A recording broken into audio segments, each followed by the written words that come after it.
हरे कृष्णा। आज की इस वीडियो में हम आपको बताएंगे भविष्य मालिका ग्रंथ की 2026 और 2027 से जुड़ी वो सबसे भयंकर भविष्यवाणियां जो आज 2025 से ही सच होना शुरू हो गई हैं।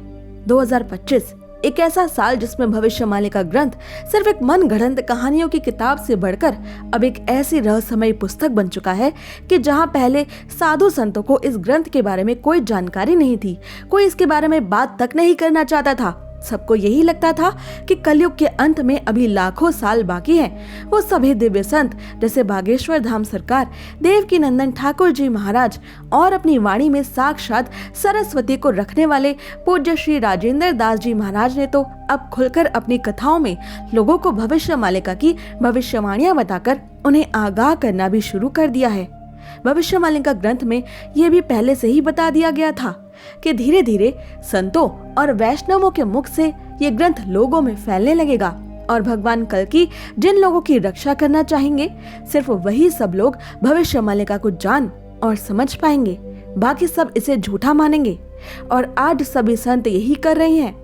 मालिका ग्रंथ की 2026 को लेकर की गई भविष्यवाणी कहती है कि 2026 में मंगल की दशा के कारण पृथ्वी पर प्रकोप बरसेगा और ऐसा होने के संकेत तो अभी से नजर आने लगे हैं।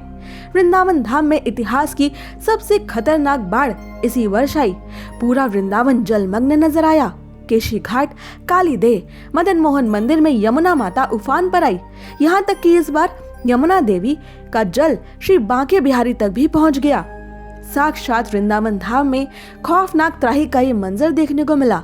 यहाँ भविष्य मालिका की वही वाणी सत्य हो रही है जो बताती है कि कल्कि प्रभु के अपने लीला शुरू करने से पहले तीर्थों में आए पापियों को दंड देने के लिए तीर्थों में ऐसी दुर्घटनाएं होना आम बात हो जाएगी।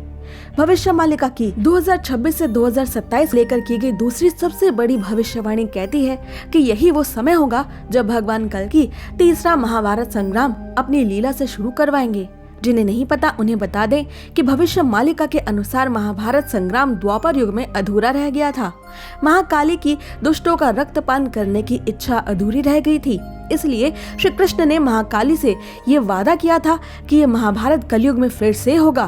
तब माता महाकाली और उनकी योगिनियों को दुष्टों का रक्तपान करने का संपूर्ण अवसर प्राप्त होगा। महाभारत युद्ध के समय द्वापर युग में जो परिस्थितियाँ बनी थी, लगभग वैसे ही परिस्थितियाँ अब भी बनने लगी है, वो भी बिल्कुल उसी समय पर जो मालिका ग्रंथ में बताया गया। सभी संत साधु ज्योतिषी आज अचंभे में हैं कि इतने अशुभ संयोग अचानक से कैसे बन रहे हैं कि 2025 में श्राद्ध पक्ष की शुरुआत ही पूर्णिमा के दिन एक बड़े और पूर्ण चंद्र ग्रहण से हुई और उसके बाद अब इस श्राद्ध पक्ष का अंत भी सर्वपित्र अमावस्या के दिन लगने जा रहे सूर्य ग्रहण से हो रहा है। सब ये देखकर हैरान है कि सिर्फ 15 दिन के अंतर में श्राद्ध जैसे समय में दो ग्रहण एक साथ कैसे पड़ रहे हैं। द्वापर युग में महाभारत के समय में भी लगातार 3 ग्रहण एक साथ पड़े थे। कहीं ये कोई प्रकृति का संकेत देने का तरीका तो नहीं कि 2026 से मालिका साक्षात सत्य होती नजर आएगी। पूज्य श्री राजेंद्र दास जी महाराज ने तो अपनी कथा में ये तक कह दिया कि इतने कम समय में लगातार 2 ग्रहण पड़ना महाविनाश का संकेत है। राजेंद्र दास जी महाराज के अनुसार जिस दिन पितरों को बुलाया जाए यानी पितृ पक्ष का पहला दिन, उस दिन पूर्णिमा का पूर्ण चंद्र ग्रहण लग जाए और जिस दिन पितरों का तर्पण करना हो यानी अमावस्या के दिन, उस दिन भी ग्रहण लग जाए। ऐसा होते उन्होंने तो अपने जीवन काल में कभी नहीं देखा। चाहे अब मानव समाज कितना भी सोना चांदी खरीद के रख ले, जब दैवीय विनाश शुरू होगा तभी सब मिट्टी हो जाएगा, किसी काम नहीं आएगा। और राजेंद्र दास जी महाराज के अनुसार ये गौवध का परिणाम है। मालिका ग्रंथ में भी कलयुग की अवधि घटकर सिर्फ 5000 साल रह जाने के पीछे का सबसे बड़ा कारण यही बताया गया है। आपका इस घटना पर क्या मानना है? अचानक क्यों लग रहे हैं एक साथ इतने अशुभ ग्रहण? क्या ये सिर्फ एक आम खगोलीय घटना है या कल्कि भगवान का दैवीय संकेत? कमेंट्स में जरूर बताएं और ऐसे ही जरूरी जानकारियों के लिए हमारे चैनल को सब्सक्राइब कर लें।